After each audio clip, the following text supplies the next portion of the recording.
Anantapuram నారాయణరెడ్డిపల్లిలో 6 గంటలుగా high drama కొనసాగుతోంది. తిమ్మంపల్లి నుంచి తాడిపత్రి వెళ్తున్న మాజీ ఎమ్మెల్యే కేతిరెడ్డి పెద్దారెడ్డిని నారాయణరెడ్డిపల్లిలో అడ్డుకున్నారు పోలీసులు. దీంతో రోడ్డుపై కుర్చీ వేసుకుని కూర్చున్నారు కేతిరెడ్డి.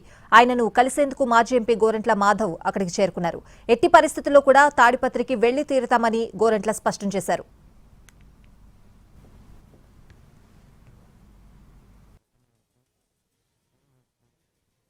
ప్రభుత్వం ఈవెన్ కోర్టులను కూడా ధిక్కరిస్తుంది అనడానికి ఇదొక నిదర్శనంగా, ఒక ఉదాహరణగా మనం చూడవచ్చు.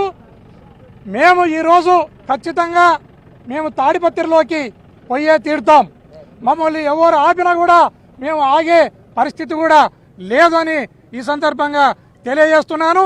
దయచేసి రాజ్యాంగం అమలులో లేకుండా నీ ఎర్రబుక్కును అమలు చేస్తున్నావా లోకేష్ బాబు? నీ ఎర్రబుక్కును పక్కన పెట్టి రాజ్యాంగాన్ని ఫోర్సులోకి తీసుకుని రావడానికి మీరు ప్రయత్నం చేయాలి అని ఈ సందర్భంగా తెలియజేస్తున్నాను.